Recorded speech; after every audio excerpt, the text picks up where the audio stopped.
Hai semua, welcome to our podcast Young Money. Okay, let's go.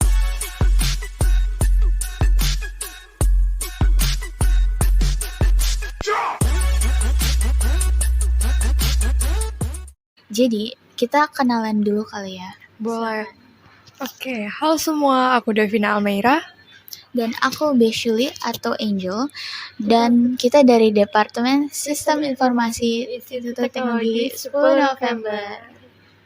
Kita ngapain nih? Nah, jadi di video ini kita bakal ngebahas tentang investasi. Tapi selain itu, kita juga bakal ngeranking jenis-jenis investasi.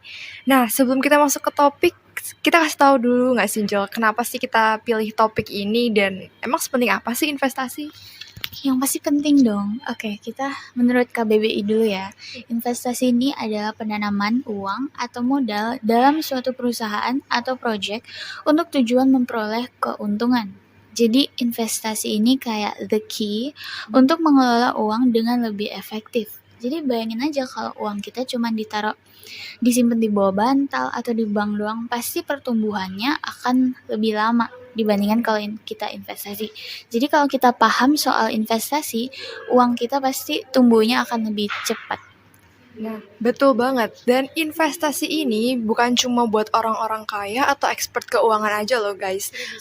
Benar, bahkan kita sebagai mahasiswa pun bisa investasi dan penting banget untuk investasi. Kenapa sih, Angel, kok penting buat investasi? Oh iya ya, kita kan belum bahas ini. Kenapa ini penting? Jadi pertama, kita investasi ini bisa menghindari efek inflasi. Inflasi itu kalau semakin lama harganya semakin naik gitu kan. Jadi inflasi ini bisa mengerus nilai uang kita. Kedua, untuk persiapan masa depan kita dong. Jadi misalnya kita mau beli pink Lamborghini, beli rumah, masa pensiun, apalagi beli mobil lainnya. Oke. Nah, terus juga jangan lupa soal keamanan financial. Jadi tentunya kita juga harus punya backup keuangan dong, buat jaga-jaga kalau misal ada peristiwa yang nggak terduga terjadi. Contohnya kayak mungkin kebakaran atau musibah-musibah lain yang menghampiri. Jadi kalau misal kita berinvestasi, kita udah siap dengan kondisi-kondisi kayak gitu. Iya, kayak misalnya ada banjir atau apa ya. Jadi selain itu, investasi ini juga bisa bikin duit kita kerja buat kita. Jadi misalnya kita pakai saham kita bisa bagi dividen, atau kalau kita punya properti, properti ini kita bisa dijadiin sewa, terus untung.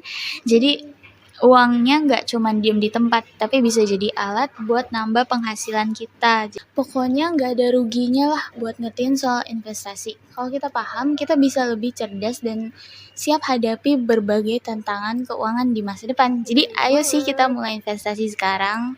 Tapi tunggu dulu nih, sebelum kalian investasi, tentunya kalian juga harus bijak dong dalam milih-milih nih, kira-kira kalian bakal naruh uang kalian di investasi kayak apa. Karena tentunya setiap investasi itu ada resikonya, jadi kita harus pinter-pinter untuk milih investasi. Jadi penting banget buat kalian untuk tahu tentang dasar-dasar investasi kayak return, resiko, dan juga cara mengevaluasi kinerja investasi sebelum kalian investasi. Oke, jadi langsung aja gak sih kita bahas satu persatu nih tentang apa aja sih hal yang perlu kamu tahu sebelum investasi. Oke, kita mulai dari favorit para investor dulu ya, aka return. Jadi return sendiri itu artinya imbalan atau hasil yang akan didapatkan di masa akan datang disebabkan oleh penanaman dana atau investasi dari para investor. Jadi sebenarnya ya, tiap investor tuh punya kriteria masing-masing tentang seberapa return yang mau mereka dapatkan. Tapi pada dasarnya, mereka itu mencari return yang dapat mengamankan uang mereka dari inflasi. Tentunya kalau ada return, pasti juga ada risk dan resiko. Pasti ada lah. Resiko dalam investasi sendiri punya arti peluang terjadinya penyimpangan dari suatu rata-rata tingkat pengembalian atau return yang diharapkan oleh investor. Ngomong-ngomong soal return dan risk, pasti kalian udah nggak asing lagi dong sama istilah high risk, high return. Oh, yang artinya kalau semakin tinggi resikonya, untungnya juga akan semakin besar itu kan? Nah, benar banget yang baru aja dibilangin Angel. Tapi perlu diingat ya guys, bahwa resiko di investasi itu adalah hal yang pasti. Tapi kalau return itu adalah potensi yang berkaitan dengan ekspektasi dan berada di luar kontrol kita. Nah, oleh karena itu, jangan lupa buat pakai uang dingin kalian untuk investasi. Iya, jadi kalau misalnya kita investasi yang high risk, pastikan uang yang kita punya itu kita jangan sayang-sayang gitu. Jadi kalau misalnya kita emangnya rugi, kayak jangan, aduh itu tabungan terakhir aku, Iya, jangan itu gini. big no ya. Kalian harus menggunakan uang yang aman tentunya. Iya. Nah, abis kita bahas tentang investasi, kita langsung aja gak sih ngeranking investasinya? Boleh banget. Nah, di sini kita udah ada 11 jenis investasi. Tapi sebelum mulai disclaimer dulu ya, kita ranking investasi ini berdasarkan penilaian dari mahasiswa. Iya, karena itu kita nilai dari seberapa affordable, terus kemudahan pembelian atau penjualan, dan tentunya besar resiko investasinya dan return on investment-nya. Oke, jadi untuk menilainya sendiri kita udah ada 6 tiers, dimulai dari yang paling bagus yaitu tiers S, lalu lanjut ada A, B, C, D, dan yang terakhir itu adalah F tiers, tier yang paling tidak disarankan. Tunggu. Sebelum kita lanjut rank jenis-jenis investasi, kalian tahu gak sih kalau sebagian besar generasi muda di Indonesia ini belum sehat kondisi keuangannya? Nah, jadi menurut hasil riset dari OCBC NISP, Financial Fitness Index menunjukkan bahwa 85,6% generasi muda ini masih memiliki kondisi keuangan yang kurang sehat.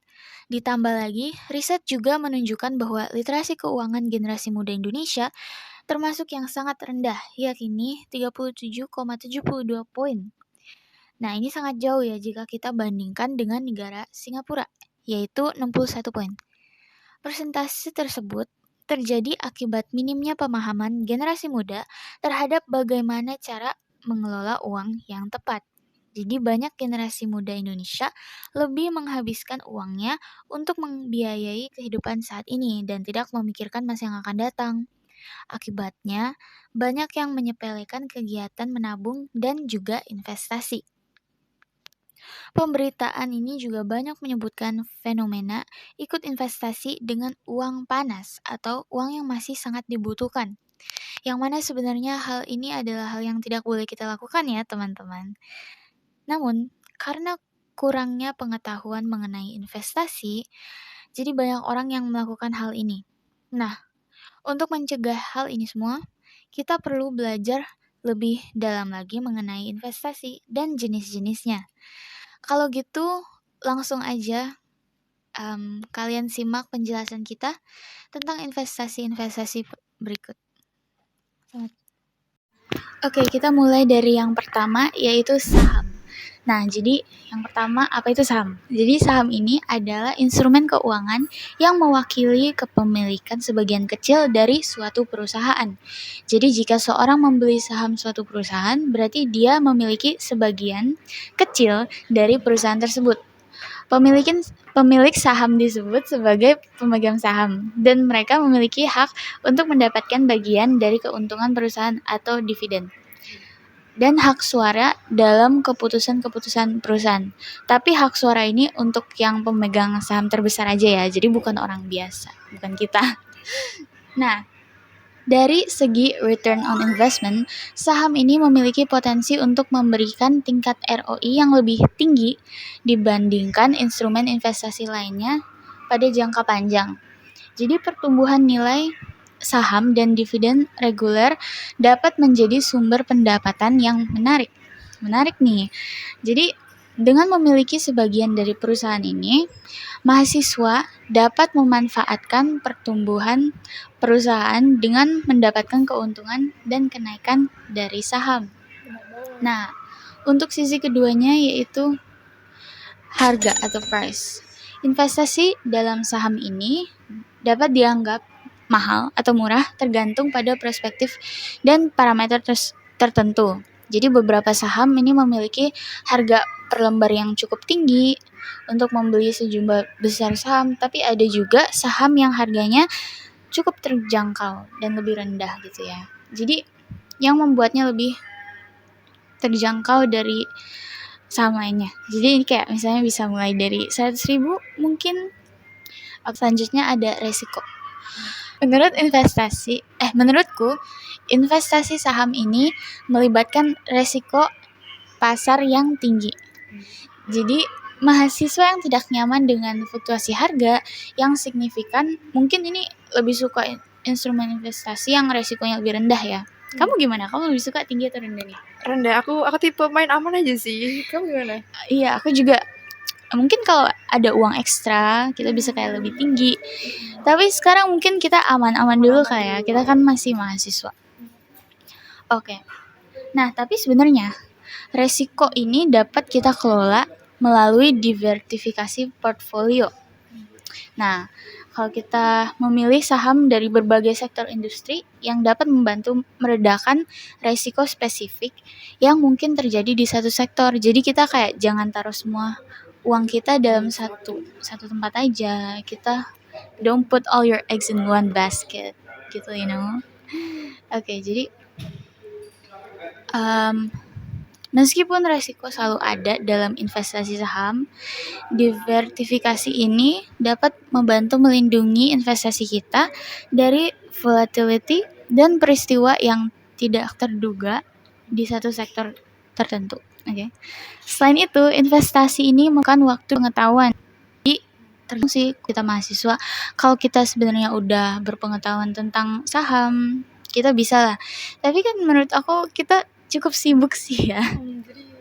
Kita perlu belajar. Jadi tergantung sih. Dan ini juga kalau kita memiliki tujuan keuangan yang pendek seperti biaya kuliah yang akan segera jatuh tempo, itu kan.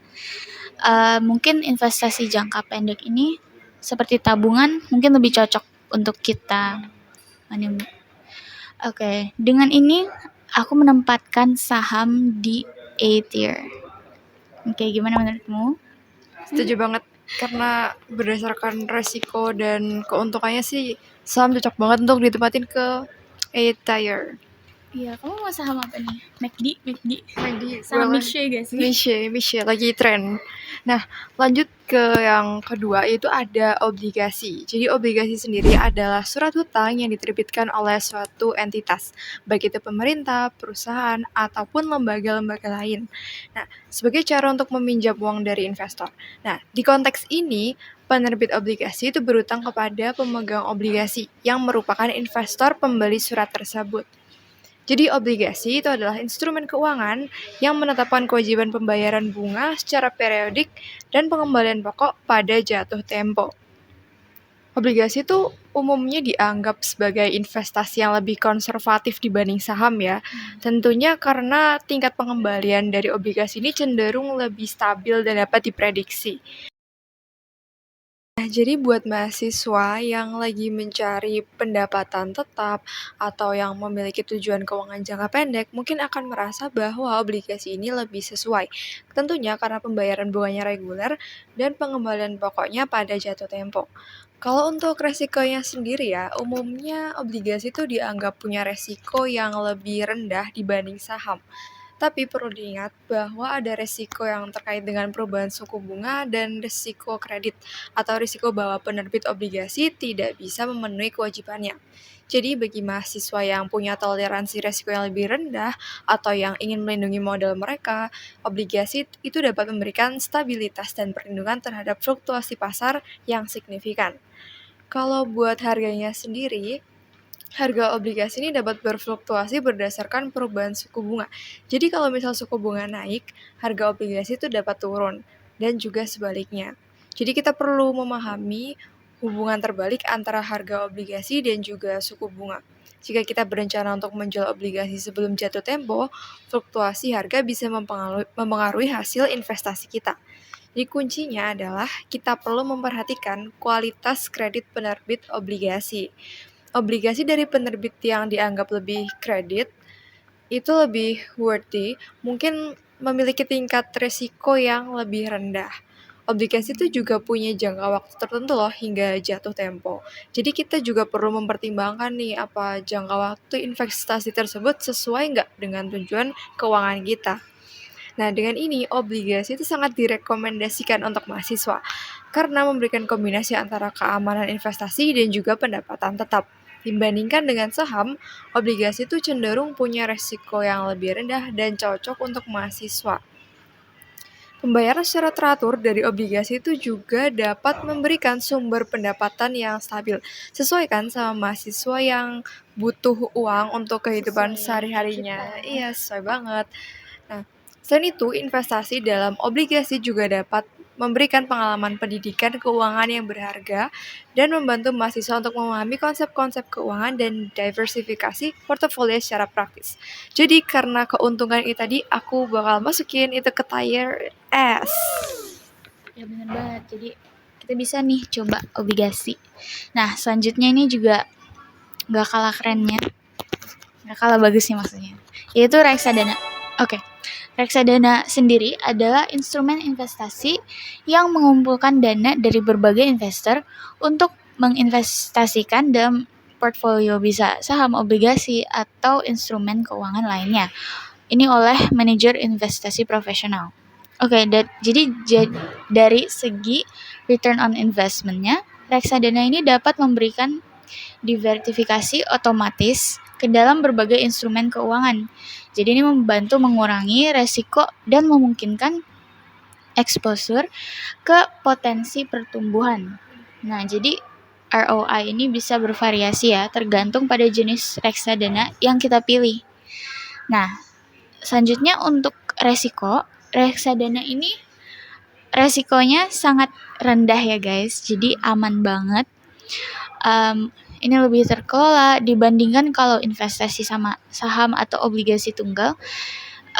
Terus untuk harga reksadana ini juga terjangkau, jadi udah terjangkau, aman. Kurang apa lagi ya?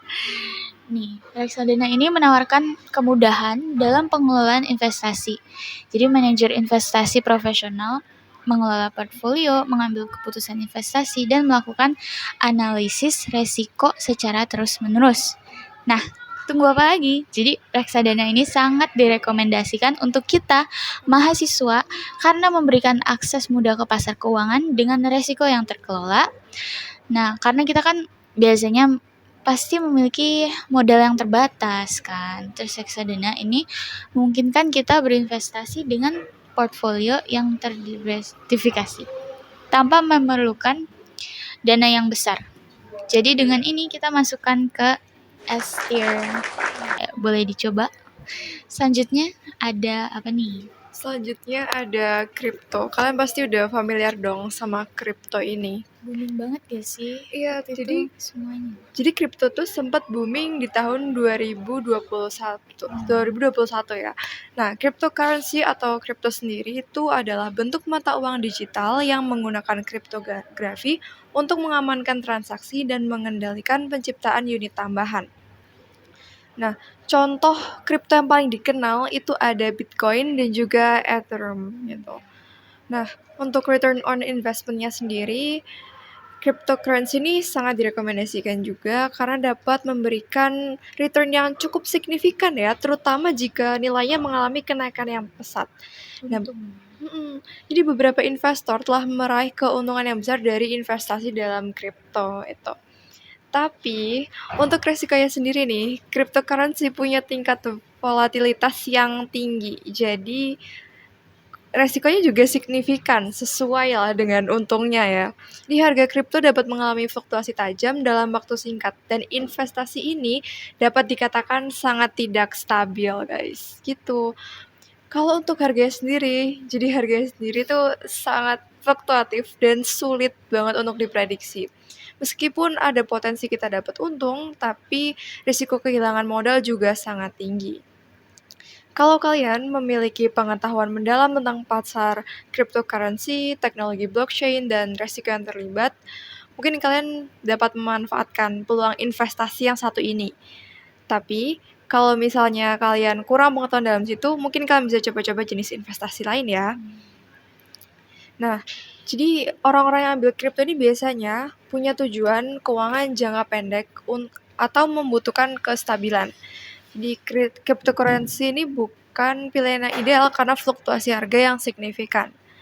Nah, karena semua itu tadi, akhirnya kita memutuskan untuk memasukkan kripto ini ke tier D. Defer, don't. Don't try it. Unless you're experienced. Oke, selanjutnya yang kelima ada NFT. NFT atau non-fungible token adalah representasi digital yang unik dari aset atau karya seni yang menggunakan teknologi blockchain.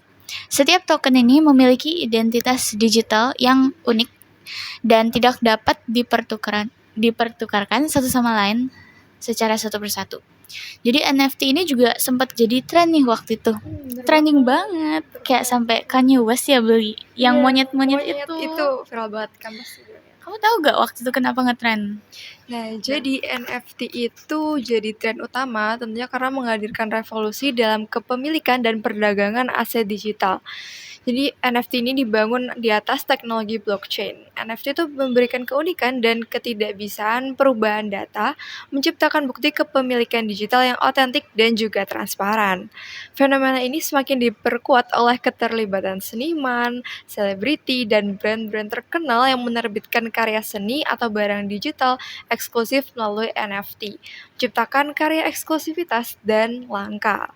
Nah, selain itu, potensi keuntungan yang tinggi dan daya tarik terhadap aspek koleksionis juga membuat NFT menjadi tren. Tentunya karena banyak investor dan kolektor yang melihatnya sebagai peluang unik di pasar digital. Iya, keren banget ya. Kamu tahu gak yang orang Indonesia jual foto mukanya jadi NFT? Iya, aku pernah lihat sih itu kocak banget Itu jujur. lucu banget. But that's smart karena That's dia so smart. meraih banyak untung dari situ. Iya. Nah, tapi walaupun trending banget nih, ini bukan berarti kita harus ikut-ikutan. Karena tahu gak sih, nggak begitu direkomendasiin sih. Kalau dari ROI-nya, meskipun ada potensi untuk ROI yang tinggi, pasar NFT ini sangat fluktuatif dan spekulatif. Jadi harganya dapat bervariasi secara dinamis tergantung pada tren pasar dan permintaan yang membuatnya tidak stabil ya. Dan resikonya ini juga gede karena termasuk resiko volatilitas pasar dan resiko keamanan terkait dengan platform NFT-nya. Jadi kita sebagai mahasiswa perlu menyadari potensi resiko yang terlibat dalam investasi ini. Nah, selain itu bukan hanya resiko, harganya juga mahal loh NFT. Bener banget. Pokoknya NFT mahal lah. Hanya untuk yang punya banyak uang dan kayak pingin koleksi gitu ya.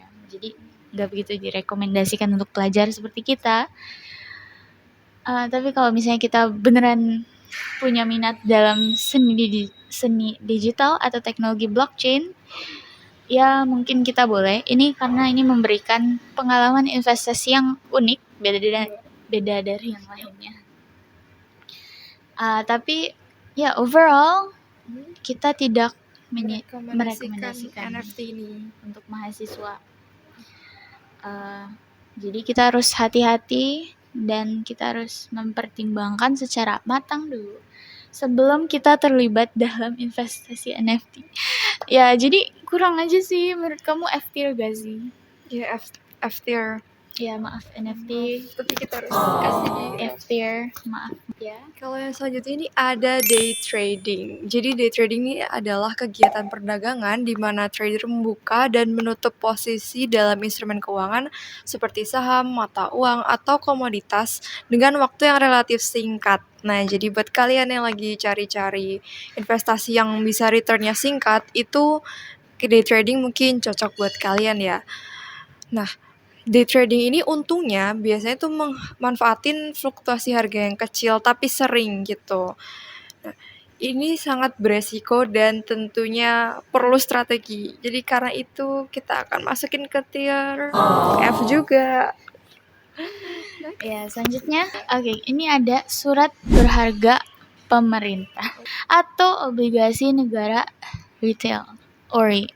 Ini adalah surat utang negara yang diterbitkan pemerintah untuk individu warga negara Indonesia. Dan ini merupakan alternatif investasi yang aman, mudah terjangkau, dan menguntungkan. Dengan karakteristik yaitu dapat diperdagangkan di pasar sekunder, tradable ya.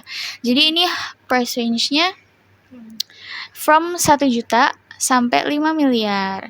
Dan ini jangka waktunya 3 tahun ya. Ini fixed rate, jadi tiap bulan sama. Nah, tapi ini modalnya juga lumayan besar sih buat mahasiswa, kecuali kalau yang ada uang lebih gitu. uang lebih. Dan juga waktunya cukup lama ya, kita nggak bisa ambil sebelum 3 tahun itu. Jadi oleh karena itu kita masukkan ke tier C. Lanjut ada index funds. Jadi index fund ini adalah salah satu jenis investasi reksadana yang dikelola menggunakan acuan suatu indeks. Tujuannya sendiri itu adalah untuk mencapai imbal hasil yang mendekati indeks. Biasanya investasi ini tuh menggunakan acuan indeks obligasi atau saham. Contoh indeks fund di Indonesia dan dunia tuh ada LQ45, itu ada indeks yang melengkapi IHSG dan mengukur 45 emiten saham dengan tingkat likuiditas tinggi, dan juga ada Russell 2000, itu ada indeks yang mengukur kinerja 2000 saham perusahaan kecil dan menengah di Amerika. Nah, indeks fund ini plusnya itu adalah untuk masuk atau untuk investasi itu biayanya rendah. Bisa dari 10.000 dan ya kan, dan resikonya juga rendah. Tapi karena resiko yang rendah itu tadi, jadi potensi keuntungan terbatas, dan juga kondisinya ini mudah dipengaruhi oleh kondisi pasar. Karena itu kita masukin ke tier D. Oke, selanjutnya kita ada emas. Oke, emas. Mungkin ini udah dari dulu ya, banyak banget investasi ke emas. Nah, emas ini harganya bisa start from 0,5 gram. Itu kayak sekitar 600.000 deh sekarang. Tapi harganya berubah-ubah sih. Dan seterusnya gitu. Nilainya ini cenderung stabil dari waktu ke waktu. Tapi perlu waktu yang cukup lama. Jadi ini bukan investasi jangka pendek ya, atau 1 sampai 10 tahun biasanya. Dan emas ini minim resiko, jadi cukup aman, dan enaknya kita nggak kena pajak atau bunga gitu, atau resiko kehilangan. Soalnya emas ini bakal tetap relevan. Kayak semuanya pengen emas lah. Jadi kita masukin ke tier apa ya? Ke tier B. Lumayan bagus ya emas. Boleh juga tuh. Oke, lanjut ada investasi properti. Properti ini banyak ya jenisnya, ada kayak rumah atau bisa juga apart. Nah, untuk pronya sendiri atau bagusnya itu tadi adalah harganya tuh stabil ya, cenderung naik dan merupakan investasi jangka panjang gitu. Tapi kontranya tentunya adalah harganya yang mahal. Ini dibilang mungkin bisa top 3 mahal dibanding investasi lain karena semahal itu kan, dan juga banyak pengeluaran nggak terduga buat ngerawat properti itu sendiri, dan juga ini nggak bisa dicairkan secara langsung ya, jadi itu adalah cons-nya. Oleh karena itu kita akan masukin dia ke tier F. Iya kan. Rumah nggak cepet cair, jadi kalau misalnya kita ada kebutuhan mendadak kayak medical nggak bisa. Nah, selanjutnya last but not least, kita ada forex trading. Nah, forex ini nggak mirip juga sih sama kripto. Kripto itu kayak versi digital. Kalau forex ini adalah trading mata uang. Nah, untuk prosnya, modalnya lebih sedikit dari trading saham. Jadi kita bisa start dari 5 US dollar, 10 US dollar, dan lain-lainnya. Nah, tapi untuk kekurangan forex ini, resikonya tinggi karena leverage jauh lebih tinggi dibandingkan pasar ekuitas. Nah, ini juga butuh pendampingan profesional. Jadi forex agak lebih susah ya buat kita mahasiswa. Kita juga bukan semua yang udah berpengalaman sama forex, kayak lebih butuh yang lebih profesional gitu. Mungkin kalian kalau mau belajar ya boleh, tapi ada banyak alternatif yang lebih gampang. Benar banget. Oke, jadi ini kita masukin ke tier D. Oke, dengan ini tier S-nya kita ada reksadana dan juga obligasi. Tier E ada saham. Nah, kita rekomendasiin ketiga ini. Buat mahasiswa kita paling rekomendasiin top 3 ini. Gitu. Jadi reksadana dan obligasi ini direkomendasikan untuk mahasiswa karena menyediakan akses yang mudah ke pasar keuangan dengan resiko yang mudah disesuaikan dengan profil resiko individu. Nah, selain itu reksadana, obligasi, dan juga saham itu memberikan mahasiswa stabilitas dan pendapatan tetap melalui pembayaran bunga secara periodik. Cocok banget kan untuk mereka yang lagi cari investasi dengan risiko yang lebih rendah dan keinginan untuk meraih penghasilan reguler. Di lain, reksadana dan saham ini memberikan exposure terhadap potensi pertumbuhan jangka panjang. Jadi ini sesuai untuk mahasiswa seperti kita yang mampu mengatasi resiko lebih tinggi demi peluang keuntungan yang lebih besar. Jadi beberapa aplikasi investasi yang dapat membantu mahasiswa seperti kita ada Bibit, terus mungkin Ajaib. Selain itu ada Tokopedia investasi juga ada loh. Oh iya. Ini aplikasi ini kita rekomendasiin karena menyediakan platformnya user friendly banget. Jadi mahasiswa seperti kita ngerti gitu loh. Biaya investasi juga sangat terjangkau ya buat mahasiswa kayak kita ini. Aku dengar Bibit kayak start from 10.000. Iya, bener banget. Kebetulan aku pernah coba Bibit. Kamu pernah coba nggak? Pernah juga. Kan? Dan rekomendasiin. Oke, dengan demikian kita konklusikan bahwa investasi dalam reksadana, obligasi, dan saham ini cocok banget untuk mahasiswa seperti kita. Thank you for watching. Semoga videonya bermanfaat buat kalian. And don't forget to start your investment now.